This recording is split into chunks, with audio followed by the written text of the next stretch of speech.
홍해 바다를 앞에 놓고 일어난 그 위대한 믿음의 사건 이야기입니다만, 우리가 단순하게 이 사건을 보기보다 좀 우리의 현실 속에서 믿음을 좀 살펴본다면 약간 좀 다른 시각으로 이 본문을 볼 수도 있겠다, 이런 생각이 듭니다. 예를 들면 여러분, 이렇게 표현하면 어떨지 모르겠어요. 어디에서 우리가 믿음을 발견할 수 있을까? 그리고 어떤 때에 내 믿음이 검증되어지고 확인되어질 수 있을까?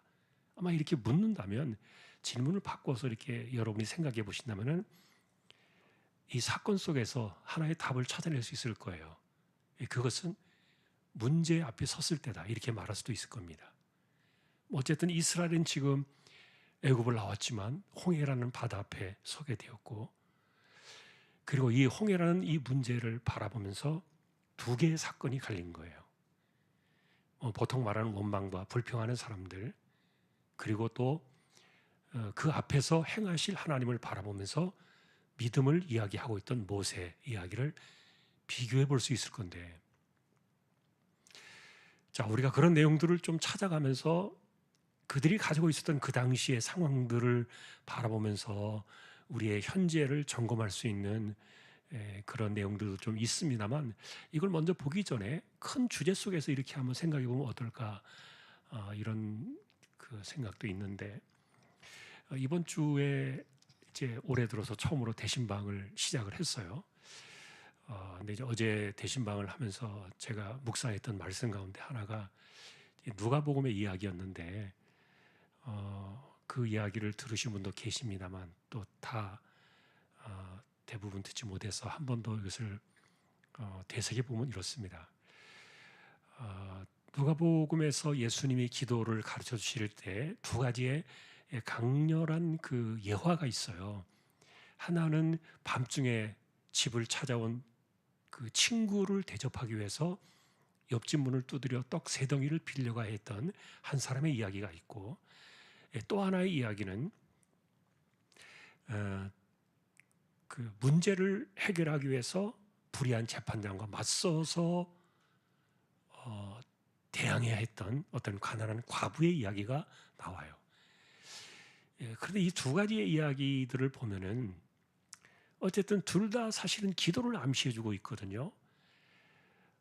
예를 들면은 그 친구의 집에 가서 떡 세 덩이를 빌려와야 했던 그 이야기는 우리가 보통 말하는 강청하는 기도를 드려라, 그런 식으로 이 내용이 발전되어 있고, 그 다음에 이것을 이제 사실은 누가복음에 이 이야기가 빠져 있어요. 마태복음에는. 그런데 누가복음에는 이 이야기를 하면서 무엇을 덧붙이는가 하면은 구하라, 두드리라, 찾으라, 그 이야기가 같이 나와요.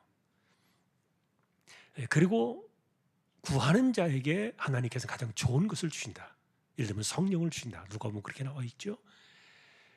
또 다른 복음서에는 가장 좋은 것을 주신다, 이렇게 표현되어 있고, 성령을 주시지 않겠느냐, 이런 이제 기도에 대한 내용들이 거기에 나와 있는데, 그런 것과 또 이 불쌍한 과부가 자기의 원한을 풀기 위해서 불의한 재판장에게 맞서야 했던 그 이야기를 하시면서 주님이 이렇게 이야기를 하셨어요. 밤낮 부르짖는 그 택하신 자들의 원한을 하나님께서 오래 참으시겠느냐, 속히 들어주실 것이다. 그 비유를 그렇게 가져오시면서, 그러나 마지막에 내리신 결론이 뭐냐면은, 그러나 인자가 올 때 세상에서 믿음을 보겠느냐, 그렇게 말씀하셨어요. 그래서 사실은 여러분, 우리가 믿음이라는 개념을 이야기할 때, 아까도 제가 처음 시작하면서 그 말씀을 드렸어요. 질문을 바꿔서 말씀을 드린 거예요. 우리는 어디에서 믿음을 볼 수 있을까? 그리고 나의 믿음은 어디에서 검증이 될 수 있을까? 이렇게 우리가 질문을 바꿔서 말한다면은, 내게 찾아온 인생의 문제를 내가 어떻게 대처하느냐에 따라서 이 사람의 믿음이 나오는 거예요. 뭐 믿음의 등급을 따질 수는 없겠죠. 그러나 그가 대처하는 방식을 보면은 그가 평상시에 정말 하나님이 기뻐하시는 인자가 올 때 말세를 살아가는 그런 진정한 그 믿음의 사람으로 살고 있는가 아닌가를 발견할 수 있는, 볼 수 있는 그런 근거가 된다는 거예요. 자, 우리가 이런 그 배경을 좀 전제해 놓고 다시 홍해 사건으로 돌아와서 우리가 본다면, 예를 들면 반대했던 사람들을 한번 생각해 보십시오. 이들은 굉장히 현실 속에서 우리가 간단하게 말하면 불평하는 건데, 그런데 그 불평이 어디에 근거하고 있는가를 봐야 돼요. 그것은 그들이 살고 있었던 애굽에서의 삶이에요. 그리고 우리가 늘 하는 이야기입니다만, 이들은 한 번도 이런 그 바다를 건너본 적이 없어요. 그리고 이 바다를 상대했을 때 뭐 일반 사람들도 마찬가지입니다만, 어떻게 우리가 이런 상황들을 헤쳐나가고 이 난관과 이 문제를 풀어나갈 것인가에 대해서 그들은 한 번도 겪어본 적이 없어요. 그러니까 당연히 이들의 생각은 이전에 그들이 애굽에 살던 때 환경으로 돌아가 버리는 거예요. 저는 그래서 이 불평하는 사람들의 이야기를 딱 살필 때, 여기서 믿음 사건을 우리가 딱 가져올 때 한 가지 발견할 수 있는 중요한 그 믿음 사건은요, 믿음은 과거를 돌아보지 않아요. 우리가 이렇게 이야기할 수 있어요. 이들의 이야기를 볼 때 이거는 분명한 사건이에요. 다시 말하면 문제를 현재 속에서 만났을 때 이 사람은 과거를 보지 않는 거예요. 뒤를 돌아보면서 무슨 답이 나오겠어요? 왜냐하면 우리가 뒤를 돌아볼 때 한 번도 이것을 해본 적이 없는데 거기에서 무슨 답이 나오겠냐고요. 절대로 답이 나오지 않아요. 그러니까 괜히 왔다는 생각밖에 안 드는 거죠. 왜 왔느냐, 우리가 오히려 거기 있는 게 차라리 좋았을 텐데 왜 우리를 여기까지 끄집어내가지고 우리가 언제 온다 그랬느냐, 우리 오고 싶은 생각이 없었다. 이게 여러분 6월절 밤을 맞이하고 나온 사람들이 할 이야기가 아니죠. 그들이 그날 밤에, 불과 이게 며칠 전이잖아요. 불과 며칠 전에 6월절 1월 14일 날 그날 밤 저녁에 애굽 사람들의 울음소리를 고스란히 듣게 하셨다 그랬잖아요. 바늘 떨어지는 소리도 들었을 거예요, 이스라엘은. 자, 그런데 그런 가운데서 그들이 죽음을 당하지 않고 구원을 받았고, 그리고 또 더 중요한 것은 그들이 나올 때 돈을 받아가지고 나왔잖아요. 뺏어온 게 아니에요. 돈 내놔라 그랬는데 다 내놨거든요. 자, 이런 것들을 그들이 어디에서 경험을 합니까? 하나님께서 어쨌든 그들과 함께 하시면서 하시고자 하셨던 하나님의 일들을 이루어 나가는데, 문제는 처음부터 우리는 끝까지 믿음 사건이라는 개념은 항상 순종이라는 개념하고 찾아온다는 걸 알 수 있을 거예요. 순종해야 믿음의 역사가 일어나거든요. 왜냐하면 순종이라는 개념은 그 다음을 내가 바라보면서 가겠다는 거예요. 순종의 개념이 그겁니다. 내가 옛날의 방식으로 이전으로 돌아가서 다시 거꾸로 돌아가가지고 뭔가를 해보려고 하면요, 절대로 그 사람은 믿음의 사건을 발견하지 못합니다. 순종 안 합니다. 그런 사람은 뭐예요? 옛날 일을 들먹이면서 불평할 거예요. 원망과 불평의 사건들은 항상 그래요. 근데 우리가 늘 성경을 통해서 만나는 이야기가 그거 아닙니까? 믿음 사건이라는 것은 내가 가보지 않은 길을 가는 거예요. 그게 바라는 것들의 실상이거든요. 그게 꼭 눈에 보이고 손에 잡혀야 되는 게 아니잖아요. 보이지 않는 것이라 그랬고.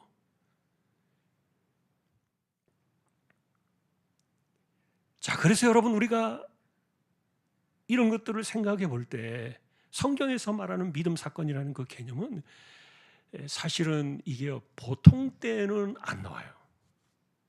보통 때는 저 사람이 진짜 평상시에 그 삶 속에서 하나님이 나와 함께 하신다.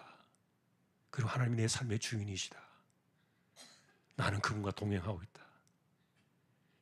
이런 믿음을 갖고 있다면요, 그렇게 말할 수 없어요. 근데 하나님이 없는 거죠, 삶 속에서. 그러니까 문제가 딱 터지면은 이 사람이 하나님과 살고 있는 사람인지 아닌지, 다시 말하면은 하나님을 믿는 사람인지 아닌지, 하나님과 동행하는 사람인지 아닌지 답이 나온다는 얘기예요. 보이는 거예요, 그런 것들이.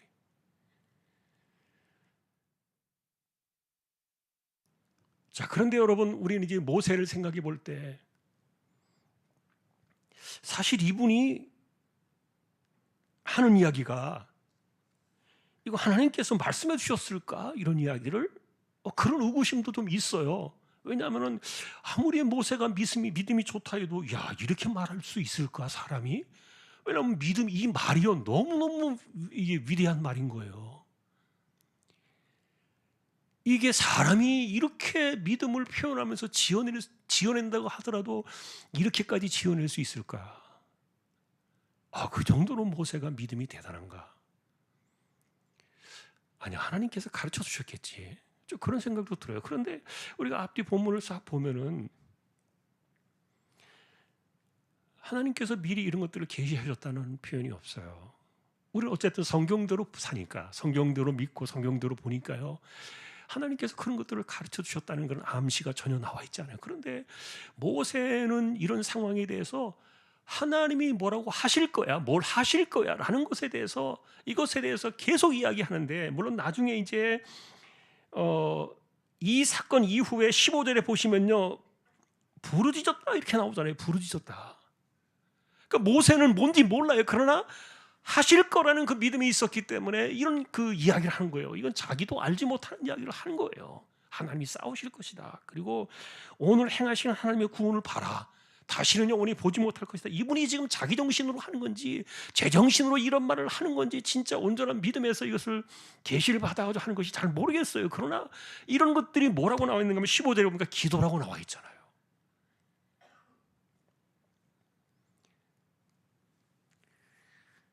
너 왜 나한테 부르짖기만 해? 나가. 그리고 손을 내밀어라. 너 지팡이든 손 있잖아. 그거 바다 위로 내밀어봐.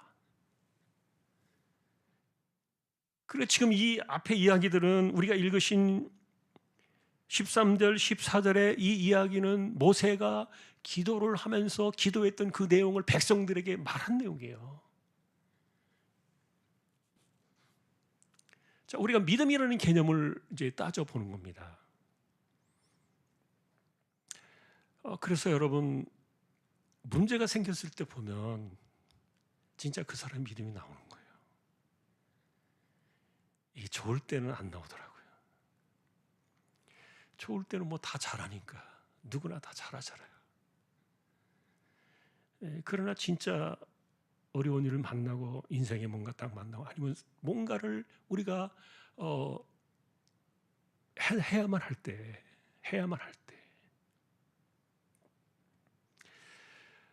하여간 여러분 이런 그 뭐라고 말할까요? 아주 그 좋은 말이 하나 있어요. 믿음이라는 것은 절대 물러서지 않는 것이다. 물론 히브리서에서 그 말을 했을 때 물론 그것은 조금 다른 의미를 갖고 있지만 그러나 그 믿음을 이야기하면서 히브리서에서 말해주는 그 내용들은요, 10장에서 말해주는 그런 내용들은 보편적으로 다 맞아요. 믿음은 뒤의 것을 생각하지 않아요. 우리가 예전에 어떻게 했다 할지라도 지금은 어떻게 하나님께서 어떻게 하실 것인가? 지금 이런 상황에서 하나님이 무엇을 행하실 것인가? 자, 이 모세가 했던 말들은 그냥 자기가 아무 생각 없이 그냥 나오는 대로 한 말이 아니었다는 거, 그걸 지금 뭐라 그랬어요? 15절에서 이게 기도라 그랬잖아요. 부르짖었다.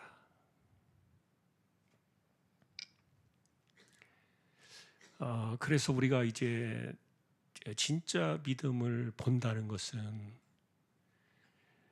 내게 주어진 문제를 바라볼 때 이거는요, 풀어나가는 거예요. 그래서 항상 문제는 풀어나가는 것이지 뒤로 가거나 도망가거나 옛날 일로 다시 가는 게 없어요. 만일에 이 모세와 같은 이런 믿음의 사건이 없었다면 이게 무슨 꼴이 되겠습니까? 그동안에 하나님께서 애굽에서 행하신 일들이 무슨 이게 우스꽝스럽고 우스개 같은 그런 일들이 되겠냐고요. 자, 기본적인 믿음이라는 개념을 우리가 생각하는 겁니다. 그러니까 믿음이 뭔가에 대해서 우리가 이야기를 하고 믿음으로 살자 이렇게 이야기할 때 사실은 그 속에서 우리가 하나님을 경험하는 거예요.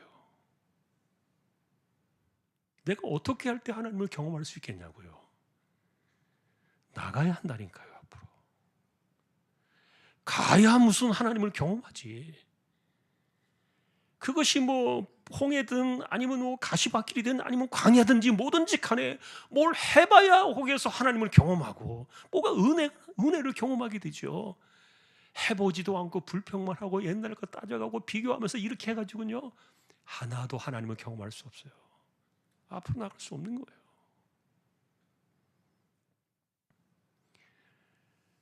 그래서 이 홍해 바다의 사건은 단순하게 여러분 우리가 예를 들어서 뭐 기분 좋게 그런 거 이야기도 많이 해요. 홍해 바다와 같은 큰 문제를 향해서 모세가 그랬던 것처럼 지팡이를 넣어서 바다야 갈라져라 뭐 예를 들어서 이렇게 하면 얼마나 기분이 좋고 시원하고 좋겠어요.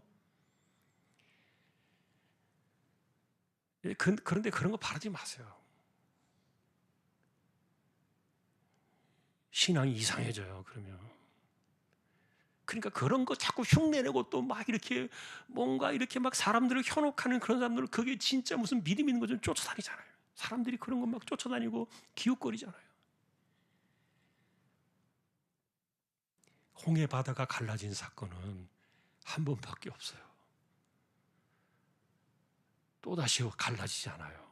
우리가 성경을 볼 때 항상 그런 걸 보는 거예요. 그때 그 당시에 있었던 사건이 동일하게 이루어질 거라고 보는 것은 같은 사건이 반복되었을 때 같이 일어난다는 개념이 아니라 물론 그럴 수도 있죠. 그러나 그 속에서 우리에게 만나는 하나님이 그들에게 어떻게 역사하셨고 그리고 믿음의 산들은 어떻게 그 상황 속에서 그 순간에 하나님께 믿음을 어떻게 드리고 고백했는가 그걸 보는 거예요. 그러니까 우리는 모세 편 아닙니까? 여러분 우리 백성들은 우리 편이 아니에요. 그런데 사실은 우리의 모습을 돌이켜보면 많은 사람들이 여전히 백성의 자리에 서서 있어요.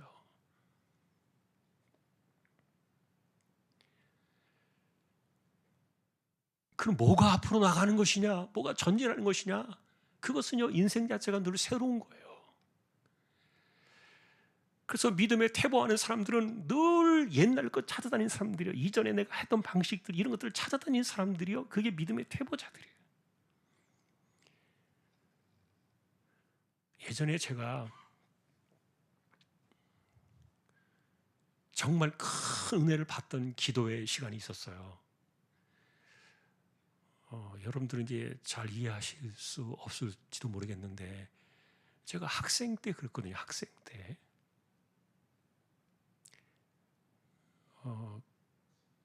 그때가 제가 알기로 중학교 2학년 때로 기억이 되는데 그때 도봉산 제일기도원이라고 지금 없어졌어요. 거기에서 그 마지막 날 밤새워서 기도를 드릴 때 처음으로 막 기도가 이렇게 막 소위 우리 식으로 말하면 터진 거예요. 기도가. 그래서 제가 그때 정확하게 말하면 쉬지 않고 한 4시간 이상을 기도했어요. 중학교 2학년 때 그랬다니까요. 15살 때. 애들 때 무슨 그럴 수 있나 생각할지 모르겠는데 그랬어요. 저는 어쨌든. 근데 그 받은 은혜가 너무 컸어요. 그리고 그 다음 해에는 용문산 제일기도원에 갔어요. 지금 그 기도원이 없어졌어요. 용문산 제일기도원에 상당히 높은 산에 올라가가지고 그때도 마지막 날 기도를 하는데 막 비바람이 몰아쳐가지고 그 예배를 드리던 천막이 다 날아가 버렸어요. 그래서 바위에 앉아가지고 밤새도록 기도를 드릴 때 그때도 똑같이 11시가 좀 넘어가지고 기도를 했는데 그 다음날 새벽 5시까지 오전 5시까지 쉬지 않고 그 바위에 엎드려가지고 기도를 했어요. 근데 그런 그 기도에 그 다른 건 몰라도 어쨌든 제가 목이 막 쉬고 말도 안 나오고 뭐 몸도 많이 힘들고 피곤하고 막 이런 그 지치고 막 이런 것들도 있지만 그러나 중요한 것은 이전에 겪어보지 못했던 엄청난 그런 그 은혜가 있었던 거예요. 이게요 거의 한 20년 가까이 오더라고요. 그 경험이, 그 기억들이. 그래서 제가 그 경험이 중요하다는 게 아니라 그 다음에는 제가 하나님 앞에 기도할 때마다 그때를 떠올렸어요. 중학교 2학년 때, 3학년 때, 15살, 16살 때 하나님이 내게 주셨던 그 산에서 주셨던 그 은혜들, 하나님 그거 주셔야 돼요. 또 주셔야 돼요. 그런데 자, 여러분, 제 말을 잘 이해하셔야 돼요. 같은 애를 안 주시더라고요. 없었어요.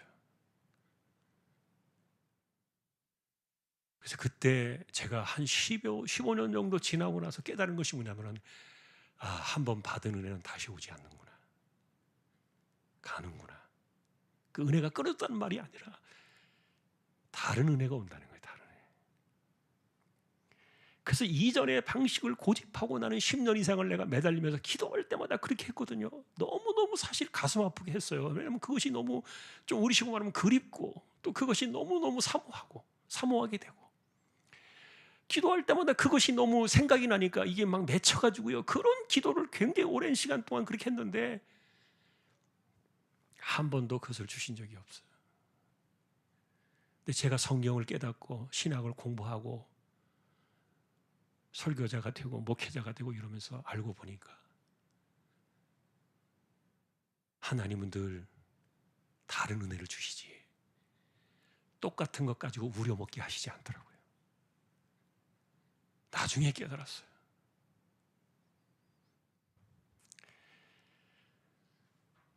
여러분, 믿음 사건이라는 개념은 그래서 아까도 말했던 것처럼 뒤로 물러서는 게 아니에요. 지금 우리가 보고 있는 이들의 불평의 이야기를 보면은 이전 것 가지고 이야기를 계속 하거든요. 많이 힘들어요. 그러니 이들이 하는 이야기는 가만히 들어보면은 다 일리가 있어요.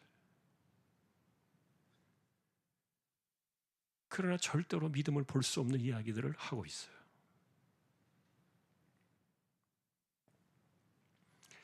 자, 현실 속에서 우리가 믿음을 어떻게 만들어내는가에 대한 이야기를 하고 있는 겁니다. 현실과 믿음을 봐라. 그런데 우리가 살아가면서 사실은 현실 속에서 뭔가 우리가 앞으로 나가야 될, 뭔가 풀어야 될, 만나야 될 이런 것들이 없냐고요. 계속 생기잖아요. 이런 게 없이 사는 사람들이 어디 있어요?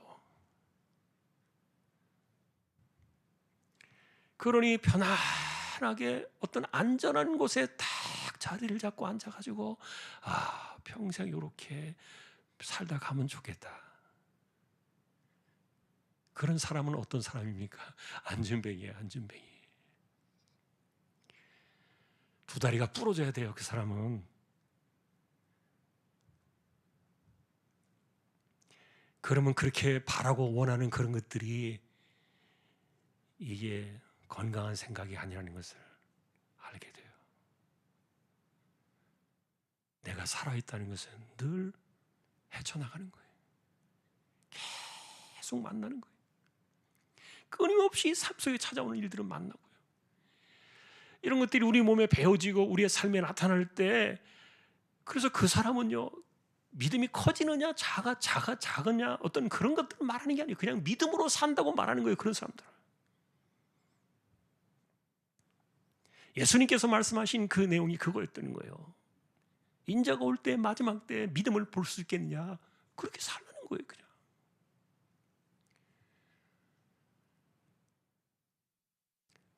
자, 여러분 뭐 우리가 하나님 앞에 이런 예를 들은 사람들이 하는 것처럼 큰 문제를 안 만날 수도 있어요. 우리가 작은 문제를 만날 수도 있고. 근데 하여간 내가 뭔가 이렇게 하나님 앞에 기도를 해야 될 주제가 생긴다는 것은 굉장히 좋은 거예요. 나는 왜 이렇게 기도 제목이 많아? 왜 이렇게 갈수록 문제가 많아? 내 인생에는 왜 이렇게 문제가 꼬여? 이게 복 다 차버리는 이야기들이에요. 늘 이전에 안락하고 그리고 편안하고 이런 것들만 생각하며 사니까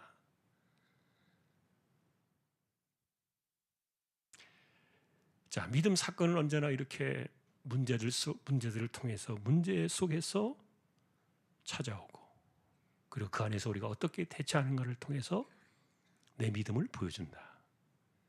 나 자신을 보게 하는 거죠. 우리가 성경을 또 이런 것들을 배우는 거예요. 방식을 배우는 거예요. 그래서 우리가 뭔가 문제, 이런 것들이 나올 때 모세처럼 이렇게 해봐야 돼요. 자, 여러분, 그 모세가 무슨 얘기를 했는가를 지금 제가 우리가 그거 가지고 같이 따져보자는 얘기는 아닙니다. 그래서 모세가 했던 이야기를 그대로 가져와서 우리가 그렇게 기도하자, 그런 것들은요 사실 큰 의미는 없어요. 물론 그렇게 말할 수도 있지요. 배울 수도 있고, 여러분들이 구절을 볼 때 정말 대단하다, 어떻게 이렇게 말할 수 있을까, 굉장히 감동을 받을 수도 있겠지만, 그러나 중요한 것은요, 이렇게 못해도요 여러분들이 그렇게 하면 돼요. 문제는 우리가 도망가는 인생이 아니에요. 뒤로 가는 인생이 아니라, 옛날 것 가지고 따져가는 인생들이 아니라, 이전 것 가지고 현재 앞으로 다 걸리들은요 절대 판단할 수 없어요. 안 됩니다.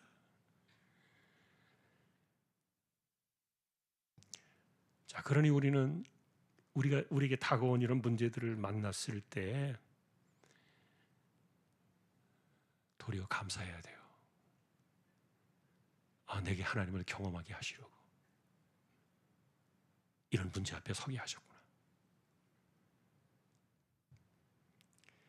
이것을 헤쳐나갈 때 하나님께서 어떻게 하실까? 때로는 하나님의 행하심에 대한 그런 궁금함도 있고, 기대감도 있고, 여러분에게 바라는 것들의 실상이고 보이지 않는 것들의 증거예요. 우리는 현실과 믿음 속에서, 현실 속에서 나타나는 믿음의 이야기를 오늘 이 홍해 바다를 앞에 놓고 있는 이 두 사람들의, 이 두 그룹의 관점에서 우리가 이제 본 겁니다. 바라긴 여러분, 우리가 끝없는 이런 믿음의 삶을 살아가는 거, 그게 내 복이다. 얼마나 감사한가. 내가 기도하게 하시고 또 문제를 헤쳐나가게 하시고 풀어나가게 하시고, 그럴 때마다 계속 하나님을 경험하게 되잖아요. 그래서 하나님께서 하셨구나, 하나님이 하실 일들을 바라보라. 너무너무 위대한 고백인데 하나님이 하실 겁니다. 자, 오늘도 우리가 믿음을 생각하면서 저와 여러분들의 삶 속에 올 한 해를 헤쳐나가면서 이런 그 믿음의 그 전진, 그리고 믿음의 역사, 이와 같은 삶이 우리 모두에게 풍성할 수 있기를 주님의 이름으로 축복합니다. 우리 기도로 나아가겠습니다. 우리의 삶을 하나님께서 다시 붙들어 주시도록, 하나님이 붙들어 주실 때 영원히 요동하지 않을 것이다. 올 한 해 우리 표입니다. 하나님을 신뢰하라. 한 번 더 그런 신앙으로 우리에게 주어진 삶을 이렇게 늘 헤쳐나가는 그런 또 한 해의 삶이 되기를 소망하면서 기도를 드리고요. 어떤 것도 슬퍼하지 마세요. 불평하지 마시고, 또 나만 왜 그래? 그럴 필요도 없어요. 도리어 감사하면서 주여 한 번만 외치고 우리 함께 통성으로 기도로 나가겠습니다. 주여!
우리에게 영을 따라 성령으로 믿음으로 살아가도록 우리를 붙들어 세워두시는 우리 주님 예수 그리스도의 은혜와 하나님 아버지의 사랑과 성령님의 감화 감동 위로 인도 교통 충만하심이